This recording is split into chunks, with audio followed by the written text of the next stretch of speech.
pretty exciting. And Jeff, a Jewish believer in Yeshua, in Jesus the Messiah. And so let's just welcome my friend Jeff. Can we put our hands together and welcome Jeff this morning? Would you like a handheld or would you like a lapel? We'll do the lapel.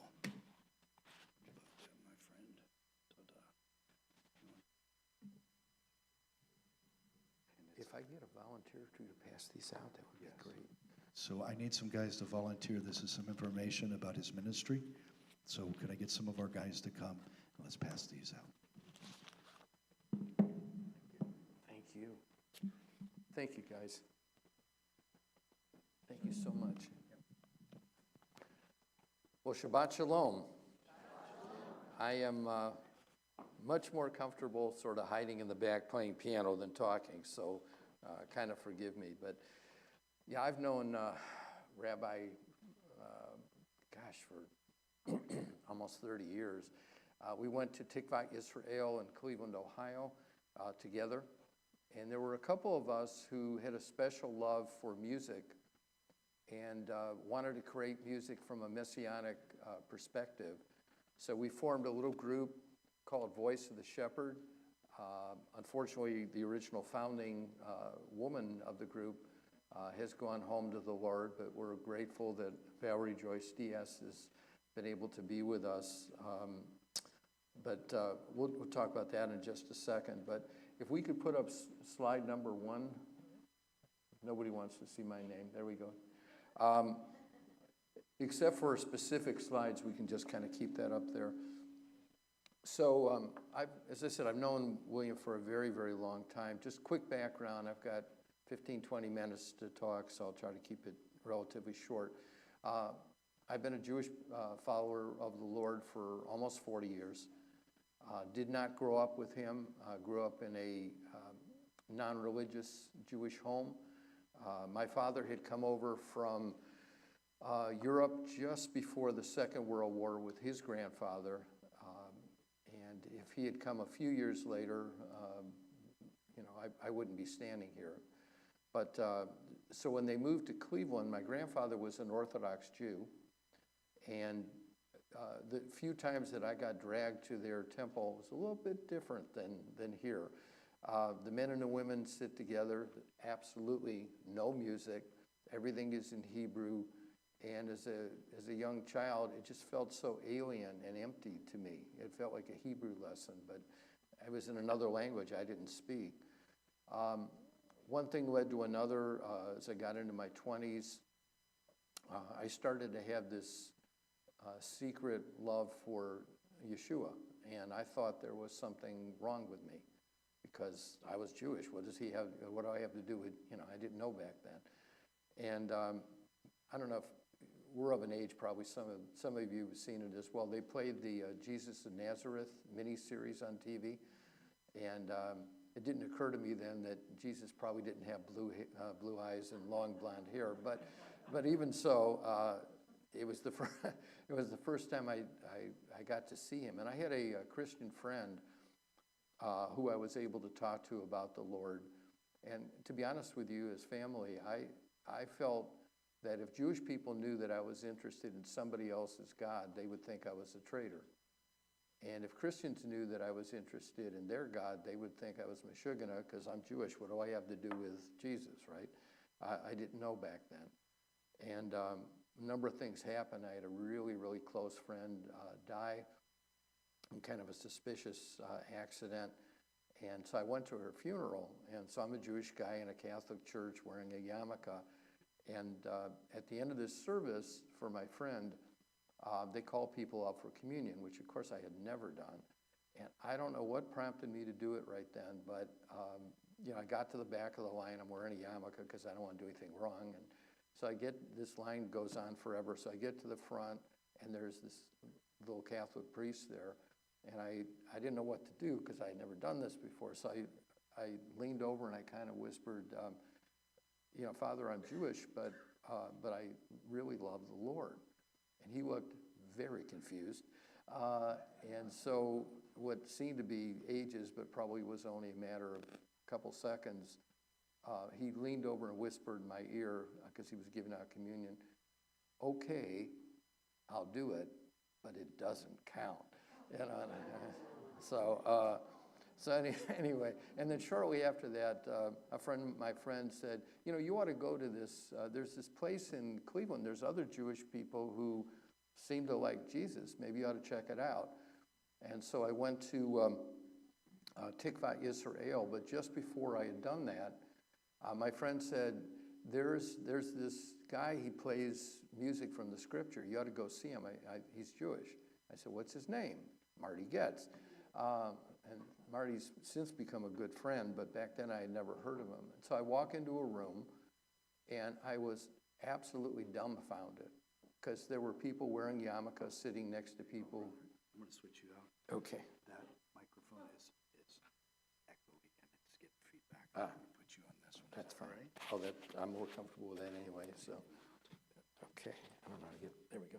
Just give me that one and we'll be good. All right, let's try that again. Hold it up so they can. Okay, so, thank you. Sorry about that. Sorry about that. So I ended up, and I saw all these people side by side, Jews and non-Jews, because I had thought I was the only one. And so shortly after that, I mean, some of us remember the exact day when we know the Lord, but it was just in that season. And so later in life, so I've been at Tikvat Yisrael, which is a sister congregation to Shalom. I met William there, and it was an absolute blessing. We were, much younger then. But we did record a couple albums of music, and would covet your prayers, because later this month the Lord's given us a bunch of new music. Your rabbi's not going anywhere. This is his home. But so every once in a while we can get together and play. But we're going to record a new album of music, and we'd very much welcome your prayers for that. Okay, so later in life, went into business. For many years, was an entrepreneur, started a couple small companies, but it was never really fulfilling to me. I really wanted to do something for the Lord. And so on a number of occasions, there was this ministry that had spoken at Tikvat Yisrael called CMJ, which stands for the Church's Ministry Among Jewish People. And before I tell you about them, because they're probably what I like to say is the most remarkable ministry nobody's ever heard of. So hopefully I'm going to try to change that for you all. But this ministry had spoken at Tikvat Yisrael, and they were Christians, but they had this deep and profound love for the Jewish people like I had never seen before. And candidly, they knew more about Jewish culture and people and things than I did, or most Jewish people that I had known. And so, I was at one of those decision points in life. I didn't want to continue doing business. I asked the Lord if he might be able to find a way to use me in ministry. And then I remember thinking, Lord, I know this is a really big ask, but gosh, it would be great if it had something to do with my Jewish brothers and sisters. And lo and behold, I'm standing here today. I've been about 2 years with CMJ, the Church's Ministry Among Jewish People. And I want to tell you a little bit about them, because they are really rather remarkable. If you could fast forward to slide number 3. So this ministry has been around. Those are not the Luden brothers on the cough drops, by the way. They've been around since just after the American Revolution. That's how old this ministry is. The people there, the man on the left is a Jewish believer who was instrumental in founding the organization. Some of us have heard William Wilberforce, who was a philanthropist, British politician. He was very involved with abolishing slavery in England at the time. The other man, Charles Simeon, is a pastor and Bible commentator. Those are some early members. CMJ was started by a group of church people in England. This is in the very early 1800 period. And they had this belief that God was not done with the Jewish people, and that he had a place for them, and that one day they deserved to have their own homeland. So talk is cheap, but they spent decades in the early 1800s going all throughout England, before kings and royalty and Napoleon's people, arguing for the Jewish people, who at that point were scattered, a small group, not very well respected. And then they went into the land that would one day become Israel. CMJ built the first hospital, the first school in the land that would become Israel. They assured that the first bishop in Jerusalem since the first century was a Jewish believer. His name is Michael Alexander. How many of us have been to Israel before? Pretty good number. If you've been there, you might have visited this really world-famous church called Christ Church Jerusalem. It's in the Old City. And if you would flip this, there we go, thank you. And this was a miracle itself because it was built, completed in 1849, before the American Civil War. And back then, the land of Israel was controlled by the Turkish government. And I can assure you that the last thing that the Turkish government wanted was Jewish people to come into Palestine and to have anything dealing with Christianity coming into the land as well. But through a series of miracles that we don't have time to talk about, Christ Church was open. It was designed to look like a synagogue. It has no cross. All the stained glass windows are, well, they're very famous, but they're from the Old Testament. There's a bema there. It looks like a synagogue, basically.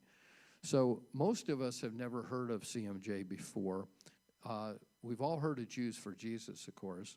We are 165 years older than Jews for Jesus. We are 85 years older than Chosen People. They are all friends of ours. But if you go to slide 4, please.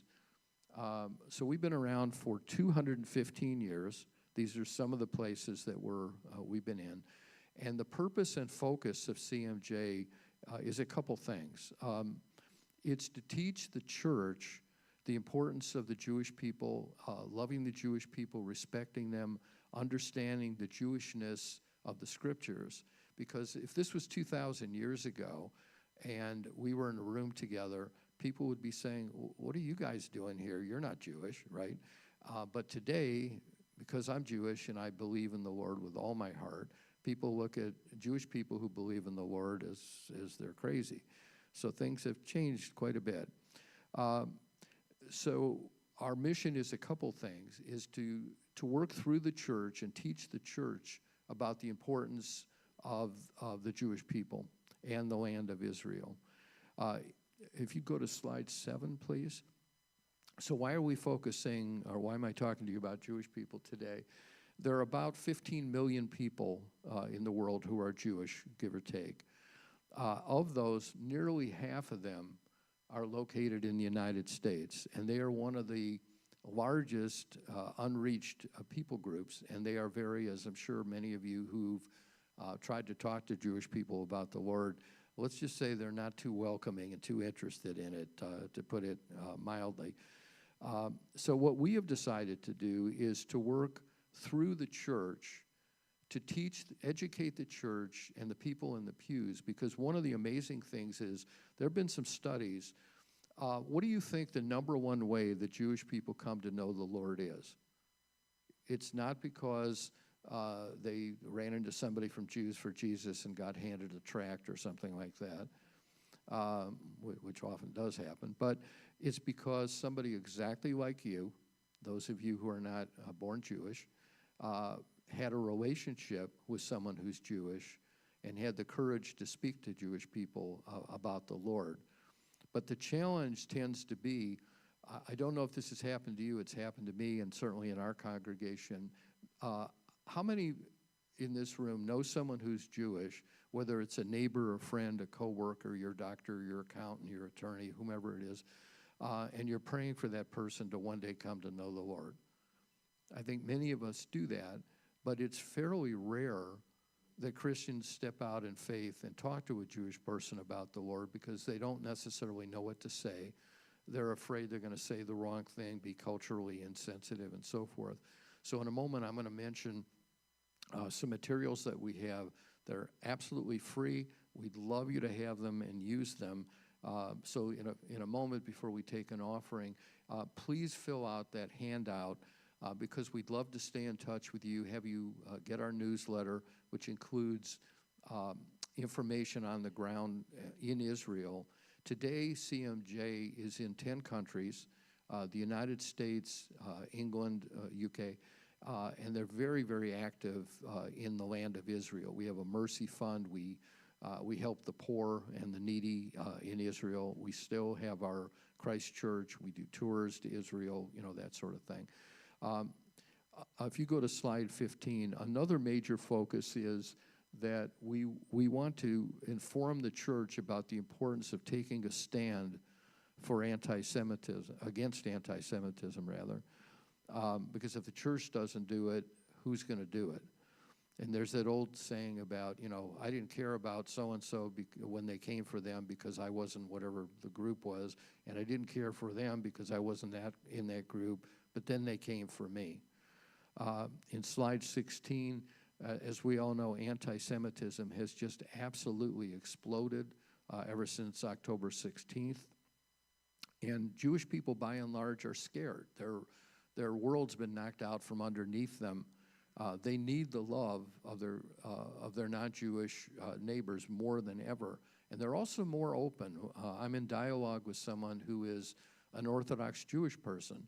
And generally, they're not too excited and will shut you down. But this gentleman, we're dialoguing back and forth about the Lord, and he knows I'm a Jewish believer.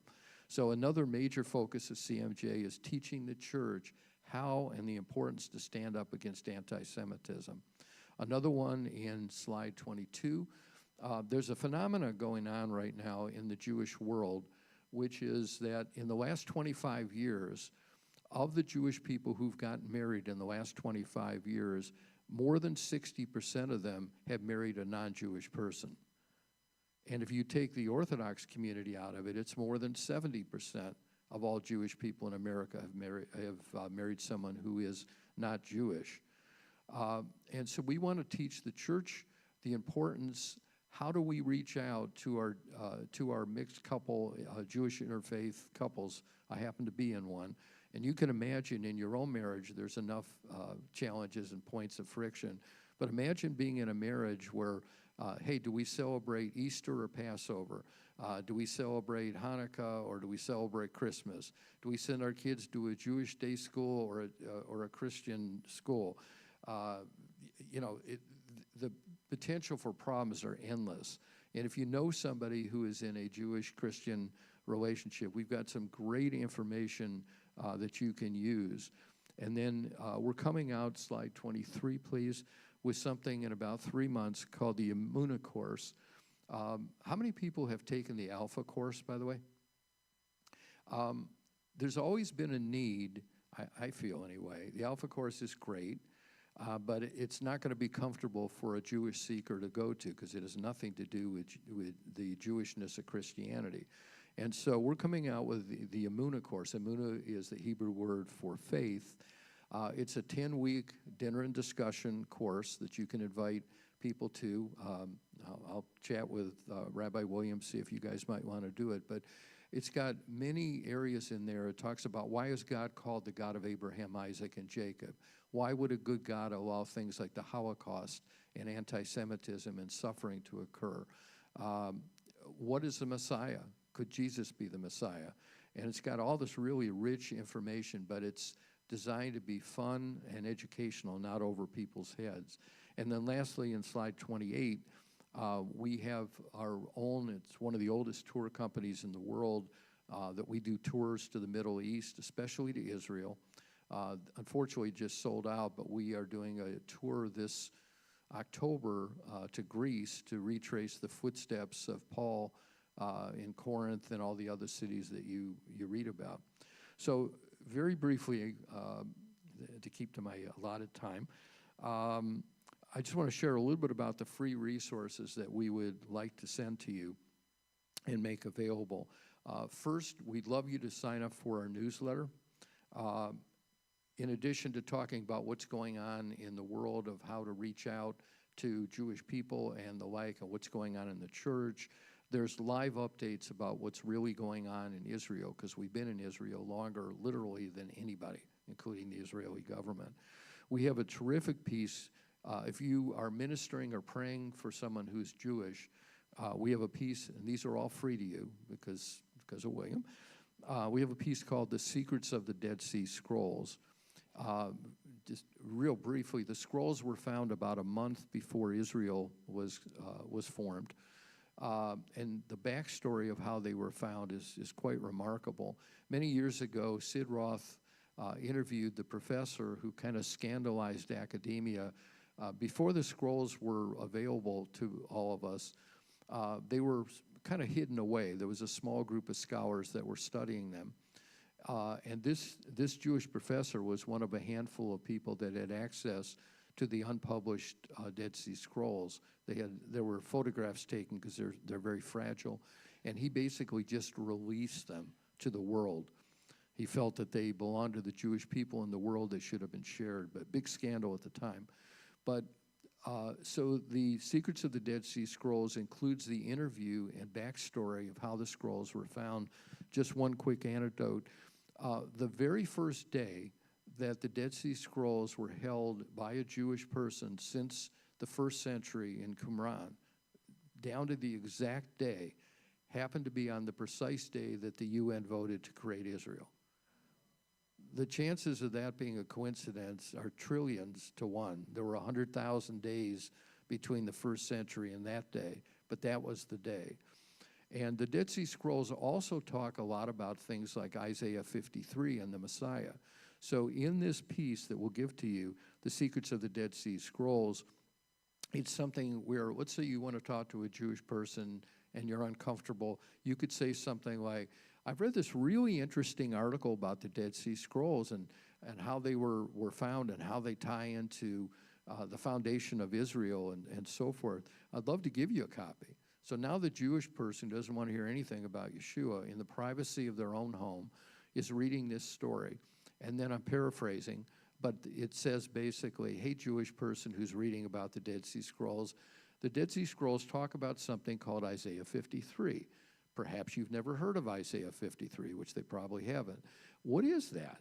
And so it has the entire text of Isaiah 53, and the Jewish person is getting nervous because, this sounds like Jesus. I don't read the Bible, so maybe it's the only prophecy. I wouldn't know because I don't read the Bible. Well, actually, no. There's dozens of other messianic prophecies. Here's some of them. Well, it can't be Jesus because my rabbi said so. Well, here's the life story of a bunch of rabbis who, after prayer and fasting and study, came to believe that Yeshua was the Messiah. And so it's a really neat, gentle piece for someone to read about the Lord.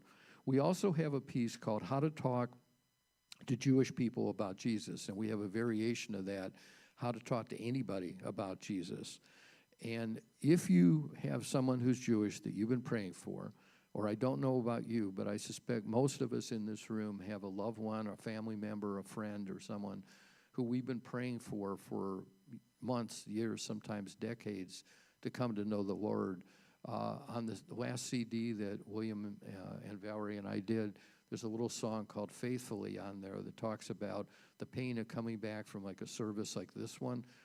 And the Lord shows up and you're all excited, and you happen to have a family member who's not a believer, and it falls on deaf ears, And so what we put together is some very, very practical, dozens and dozens of tips and suggestions and tools and do's and don'ts and discussion starters to make it easier for you to speak to someone who's Jewish about the Lord. And then we have a variation of that, How to Talk to Anybody About the Lord, that we'll also make available to you too. And again, these are all free. We also have a piece called the Jewish Christian Couples Handbook, which was designed for people who were in Jewish Christian interfaith relationships, like I have been for 25 years. It again has actionable tools, suggestions, how to create spiritual harmony and yet gently lead the Jewish member of the couple towards the Lord. We have a lot of ebooks and articles. Again, we do tours and that sort of thing. So how can you help? Again, we are a small ministry that not a lot of people know about, but we're one of the oldest Christian ministries in the world and certainly the most faithful to the Jewish people. And we basically can expand the church understanding by going to churches. And at first we thought it would only be Messianic congregations. And then because even though CMJ started in the Anglican world, even though they're non-denominational now, we've had tremendous interest from the Baptist church community because by and large they support and love Israel and the Jewish people and would love to go ahead and see more Jewish people come to know the Lord. But once again, they don't know how.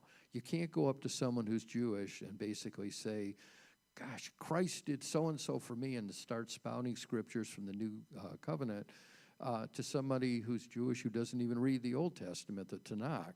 You know, all it's going to do is push them away and offend them, because to them, hearing the word Christ, hey, Christ was the head of some religion that killed my grandparents during the Holocaust. They don't know that those people really weren't Christian. So these information that we have will make life a lot easier. You'll feel more comfortable, to be much easier to talk to people.